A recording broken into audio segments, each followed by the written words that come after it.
न त मर जाई। हट साला भूतरी मरी तबे मानी। मौगा मरा समझ ले बारू। चल साला।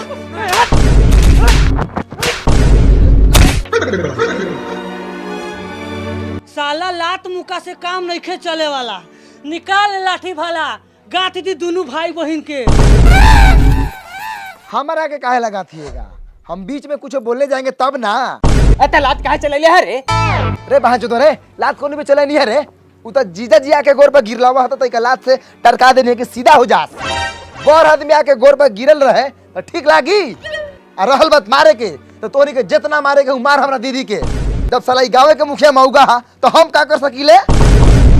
चुप्पा से रहू ना तो मारत मारत गोबरे झाड़ दे। बहिन तोहर तैका बागिन बा। एगो राशन कार्ड में बहिन के तोहर नाम छूट गए रहे तो एक बेटी के 36 नाम धैले रहे। ए त काहे ना धरी? घर के सारा लोग के नाम जूटी आ है चंदा रानी के नाम छूटी तो मुखिया काहे ला बनैले बानी? खाली है चोली निहारेला। हां दीदी कथी बोलत रहलिस? मुखिया नु हवा आ मुखिया गांव के गर्जियन होकेला। ए तू चुप ना जानलिस त कथी बोललिस?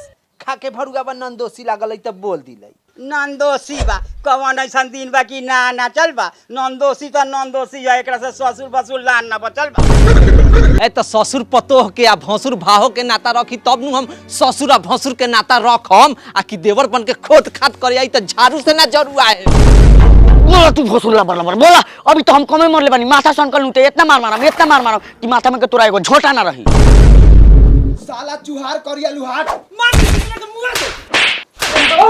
मार का बुआ का। बाप रे बाप। ए दादा रे दादा। ए बाबू बाबू। बुआ दे लगे नी कुतरा करे। अरे को देखरा ना। एको गोई जाते ना चुराला।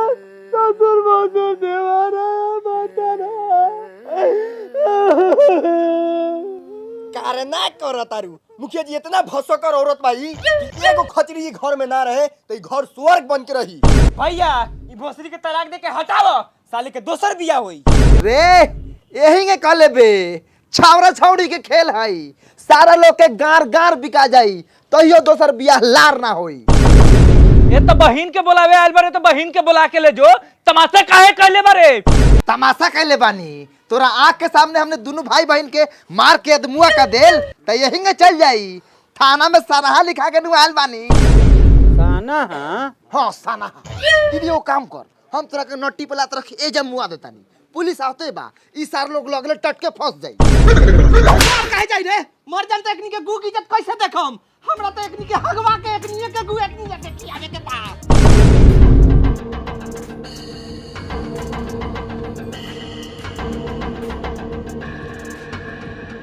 और नाम सर अब मार के दिखाओ सारे लोग। दरोगा जी हो दरोगा जी मार के नी पुतारा सब बीमारियां धरवा लगले। ए सब बोल कथी ये हैं ऊ कहले बड़े। चल साइड में खड़ा हो हम बैठ के तोरा से बतिया तनी कि कौन तोरा साथे का कहले बा। ऐसा ही एगो हमर तबीयत खराब बा। ए उठ खड़ा हो ख बैठे के बा। कथी मुड़ी हिलैले बारा? माने बूढ़ पुरानिया हो के हम उठ जाई। हाँ तो उठबा ना तक बैठले रहब। एंगिया 10 लाख रुपया दे के नौकरिया ले ले बानी। खड़ा हो खेला उठ। करे तोरे समय से बहन होई कौन बारे? देख लियो ई समय से सबसे ज्यादा करिया होई तो अब। ए तोरा से रंग पूछा तनी होली खेले के बा। ए तोर भातार कौन हौ रे? हां ये मादाना के बेटा पादाना। का मुखिया जी रउआ से वो घर परिवार के पंचायती नहीं खे ओखत खाली गांड जात के बैठे आइले। मुंह मारी ऐसा पंचायती के एको गो बढ़िया पंचायती करेला मिलता। मरद के साथ मेहरारू ना सुतता तो ओकर पंचायती। मेहरारू के लड़का ना होगा तब पंचायती। आ ज्यादा लड़को हो जाता तब पंचायती। आ पंचायती में न जा तो 5 साल घंटा डोलावा बार उखाड़ के एगो वोटो ना दी। केहू के समझा बुझा के सबके रखले बनी समझो तब नु। अच्छा दीदी अगर ई बात पर ई बहन चोदवा के गरिया दी तब तो ई साला खिसिया जाई। इतना झगड़ा भेले तो इको समझला खा खाली मौगा लेकिन उठ बैठ करता खा दरोगा जी। अगर मौगा लेके उठ बैठ करला तो चुपचाप बैठ आ ना तो मरद बड़ा तो उठ के मारा 2-4 लत गिरा के। साले मौगा मुखिया बुझतर मारत मारत गर्दे उड़ा दे। साला जौने के मन करता तौने मार देता। अब हम इहे गांव के लड़की से बियाह करम आ उ भोसड़ के तारीफ के आतना मार मारम कि हमरा होश ना रही कि कतना मार मारम। का मुखिया जी हमरा रहते हुए रहुआ लड़का पर चप्पल चला देनी का इज्जत रह गेल हमर। हम कहीं अपना आन बान शान ला रहुआ पर गोली चला देती तो कै शेर के पड़त रहुआ। ठीक है तो कल ना मुखिया जी रहुआ सामने में मुखिया जी के सरवा क्या बोल दे तेरे से रहुआ मिलाई पीछे में हमने के तेरे कन देखा देत होई। तू ठीक है कहत रे ई हरामी होबे करी साला देखई में हरामी लेखन लागत। ए आराम से बैठा आराम से, हमरा के वर्दी के घमंड ना देखावा। अगर ज्यादा ताकत बात आवा वर्दी खोल के फरिया ला। ए सर ज्यादा हुलबुलाइए नहीं, चुपचाप बैठिए। टीबी के कोई सही बीमारी है, मार दे घींच के 2 फट करेज पर तो बस खून बोकर के मर जाइएगा। गार हले ना पाद भारी। पापा हाँ पापा, ए कहां रोक ले रे अभी ना आइले। अभी यही जबानी मरो ना सब सार लोग मिल के। मरलक ह काहेला। ए बिना मतलब के दीदियों के घर से लेके द्वार पर ले घींच के मरला का साला सा। अच्छा बबुआ कहां बा। यही जब बतिया लो। हेलो पापा प्रणाम। खुश रह। निपुत्रा के बेटा सका सीट के मरले बरन सो। अच्छा तू पहले घरे आओ तो। ठीक बा आओ तनी सब सामान छोड़ के। हां आओ लाओ चल। जाता नहीं बाकी है मुखिया के शराब दे के जाता नहीं। अगला बार मुखिया तो मुखिया अवार्डो में ना जीत मेरे नहीं पुतारा।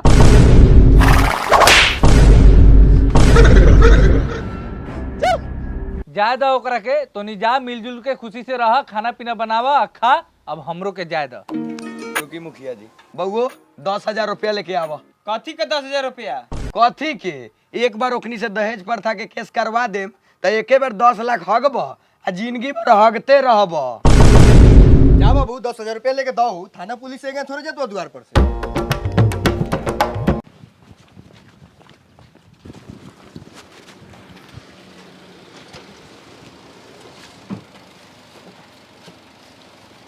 का रे बड़ी स्मार्ट लागत रे, नया गाड़ी ले ले।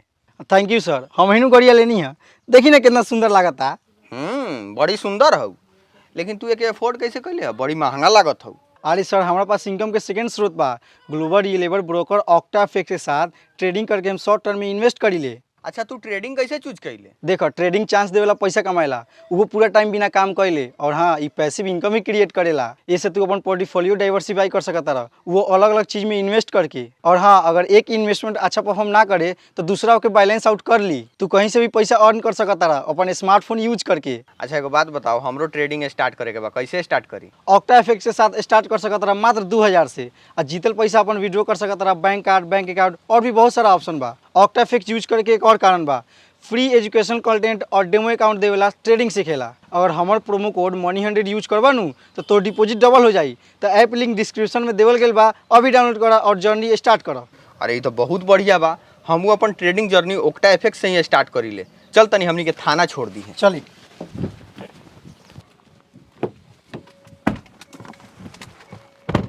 साला इतना मन बढ़ गया करिया के कि जीते मारता बेटी के हमरा। चुप रहना तो मार देम घींच के लात करे पता गोरे छटक जाई।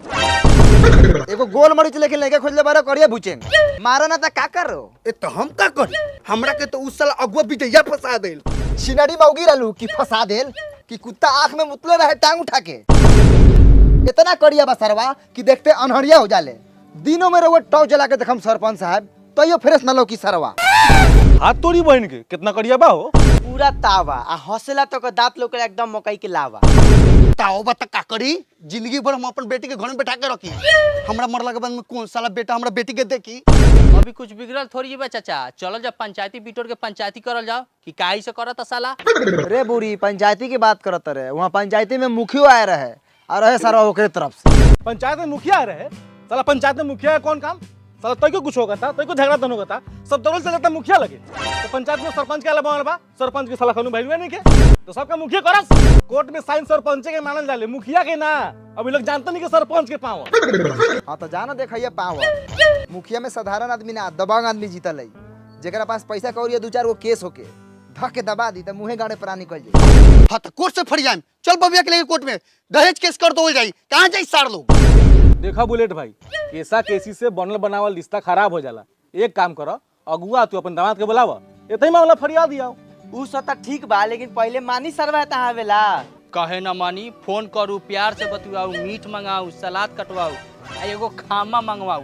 उ तो ये सब चीज खोजेला। आ इतना व्यवस्था सुनी तो दौड़ल चले, साथे खइले पीले बा। हम नु जानत नहीं ओकरा बारे में। लगावा फोन।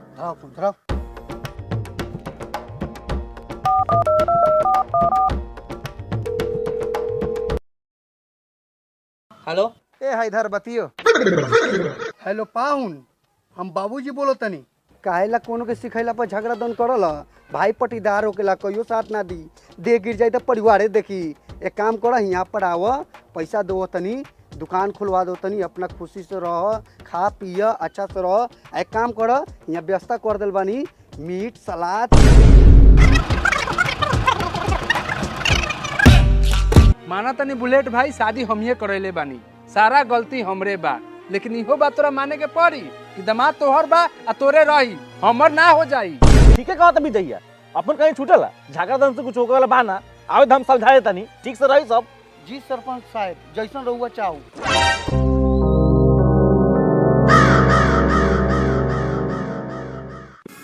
खाना काहे बारे सर है? जो पाहुन के पैर छू के प्रणाम कर। आओ पाहुन आओ। आओ।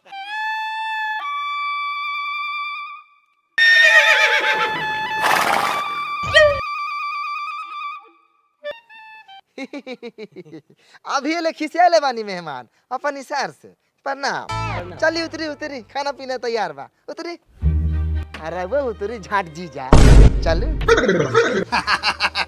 मजाक कैलक है, सार के सरदा बता मजाक ना करी। आओ बुआ लोग, बैठा बैठा बुआ लोग। जी सब केहू के प्रणाम। गोर नहीं छू सकत, काहे कि रउआ लोगन के गोर बड़ा गंदा बा। लेकिन ई गोरवा से अगर मुंह के तुलना कर दिया है तो रउआ लाजे पात दे हम मेहमान। इहे मुंहवा पर तोहर बाबू आ दादा देखे आ छेके आए रहस। भाग के भूर, उ त बाबू बागर रहस आ दादा दारू पी के गे रहस, तबे तू छकाए रहस। न तो हमनी के देखे गे रहती तो आज ले पता ना तू कहवा फेकाए रहतस। अरे ये छेका छेकिया फेंका फेंकी करबे, जराम का खाना ठंडा के लंदा जाई तब मेहमान खियाबे। जो खाना सलाद बोतल लेके आओ, मेहमान के खियाओ पियाओ। जा ई तो हम भुलाइए के रहनी है। ए कहे करला कि मेहमान रउआ मीट रोटी खाएम कि पेलाव मीट। पिलाव मीट कथी हो खले बउआ, ई त खानवा अपने बापो जन्म नहीं खैले। पेलाव यानी पुलाव।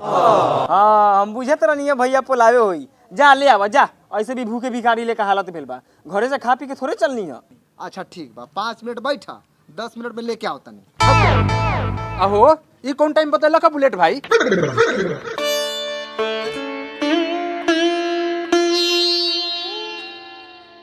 मारू मारू सारा सर मारू, सारा मीट भात सलाद रउए लोगन के खींचे के बा। अरे रउआ लोगन आउ खाऊ बहुत बा। ना ना रहुआ खाऊ, रहुआ खुश रहे तो सब केहू खुश रहे। दीदी कहाँ हुआ? दीदी दीदी घर में दाब पिजावता। दाब? उ काहेला? ऊ 5 गो कांच करची मंगैले बा, दतवन बनावेला। रउए लोगन सबेरे मुंह ना धोम। अच्छा अच्छा अच्छा, पिजावे दा पिजावे दा।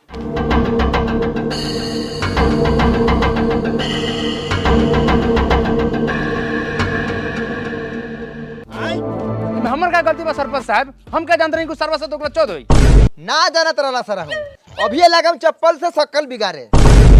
ओकरा बर भाई के ये बियाह करल रहे सरवा, आ कहता कि हमर का गलती बा। अब ओकरा दिल में थोड़ी ना घुसा नहीं बउओ, उ शराबी बा कि बदमाश बा कि जुएरी बा कि गाड़ू बा। अब हमरा जोड़ी लगावे के काम बा सरपंच साहब, हम जोड़ी लगा दिले। ठीक बा, जोड़ी लगावला अच्छा बात बा, लेकिन आदमी के संगे नु आदमी के जोड़ी लगेबा कि आदमी के संगे सुअर के जोड़ी लगा देबा कि रात दिन गोंगियात रहो। अच्छा गोंगियाल छुटी, अब आवत पर नहीं बा, खाना पिया नोटी पर ले खिया के आ उल्टा टांग के कस के उकल जाई, बस उतने पर तो सुधर जाई। ठीक कहता नहीं सरपंच साहब, वैसे आदमी का उपाय होगा ही के चाहिए। लाठी डंडा तैयार बानू? सब तैयार बा, आवे तो खाली सरवा के।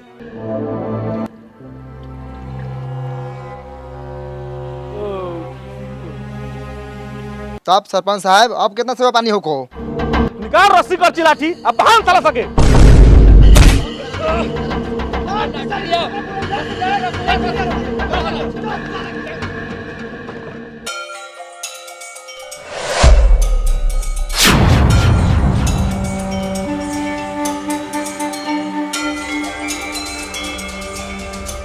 भूसरी लाल साड़ी पहन के काल आवत हवा भैया।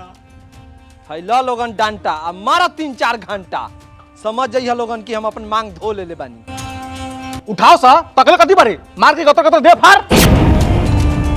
चल खैले पीले साथ बा, लौड़े पे हाथ बा, मार दे। अरे खैले पीले फेंकले पाता, हमरा तोरा लार के नाता। हटो लोग, साइड होकर, साइड होकर।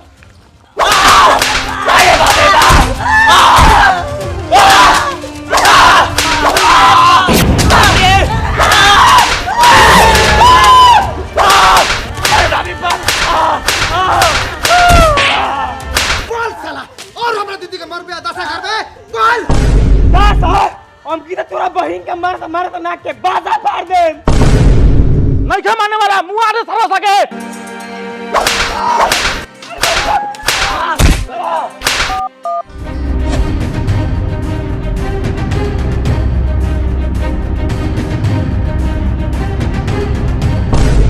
चलू बाड़ा बढ़िया से ओकनी के भर पेट खियाई पियाई हुकाई टेलाई हो गेल। अब रउआ लाहे से ओकरा बापुआ भैयावा के फोन करके पोलाऊ बोलाऊ आ उपाय लगाऊ का रे बाबूजी। ये तो हम तो कहत नहीं बुलेट से दोनों गोरा के मर्डर कर दिया केहू जानत थोड़ी बा कि तहां आइल बा। ऐसा दिमाग दिला तो मारम बहन चंदू के बेटा दिमागे सोच हो जाई।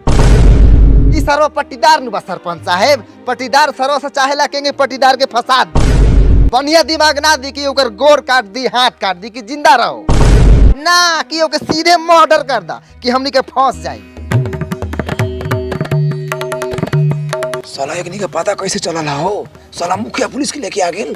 बबुआ सब ते में अपने बनी गद्दार के बा।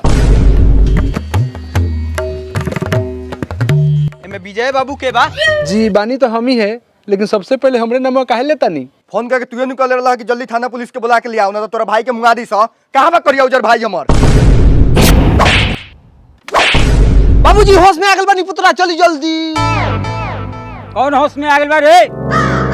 ए वो कहे वाला बात है, दुगो खांसी रहलैया करिया उजर ठंडा तेल पी के बेहोश हो गेल रहिया ओकरे दिए त कहत है। कति भरू वाले कन टीटी कहले बारे इनकर दुगो बेटा आरे लगा ससुराल घूमे कहां बा बताओ। हाँ तो ऐसे बोल ना मर्दे, हम लारे जाना था कहाँ बना बा। हमनी तो बढ़िया से खाना पीना खिया के हक देनी है कर दीदिया। तब का उ आवल है त 1 मिनट ओकर गांठ टिकल है छुल छुल छुल कइले रहल है। दरोगा जी हमरा ओवर हाइट के कसम खा के कहतानी अगर हम झूठ बोला तो हम तोरा और भुट्टा हो जाए।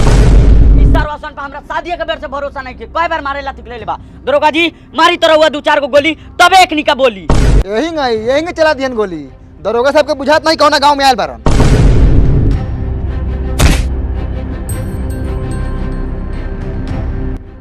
सर दौड़िया बहुत बढ़ गया है, कटवाते काहे नहीं है। अभी पैसा कौड़ी का दिक्कत है, महीना आएगा तो कटवा लेंगे। अच्छा दोस्त को बात बताओ, मदना के लड़कवा के तोनी निकले बड़े न आओ इधर बैठो। मरबो किया है। जी जी जी मारे तो है, झूठ नहीं बोलेंगे। तब तो सब केहू मिल के मारा होगा। हाँ मारा तो सब है, काहे कि मार खाने वाला काम किया था। अब तोरे बहन के कोनो दासा करती हो तो तू छोड़ देते।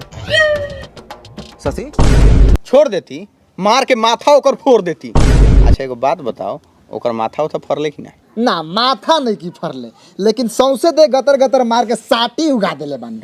आ दरोगा जी साटिया हमरे चलते न उगल है, हम ही न सटका वाली आके देले रहिए।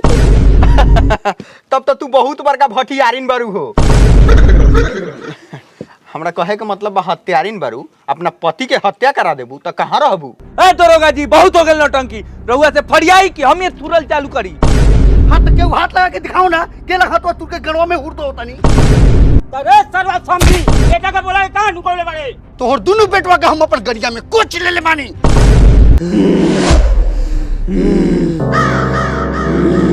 हाय लियो का मेहमान जी आ गेलथिन। हम कहत रहनी कि ना मेहमान जी बेहोश रहलथिन हा। प्रणाम मेहमान जी, कहू समाचार बताओ। ओए बपिया जी फिर वो जिंदा बानी, हम जानते नहीं लोग मर गेल होक भाई। भोसरो एक्टिंग करता रू।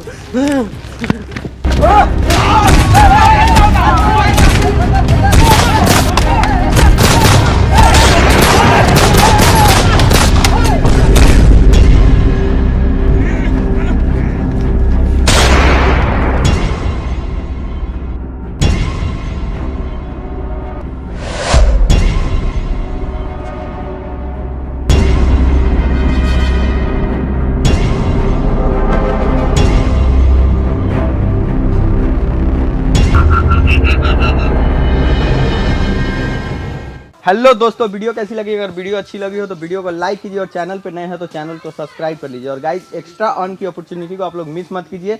डाउनलोड कीजिए OctaFX ऐप, लिंक डिस्क्रिप्शन में है, और यूज़ कीजिए हमारा प्रोमो कोड मनी100। इससे आप लोगों का डिपॉजिट डबल हो जाएगा।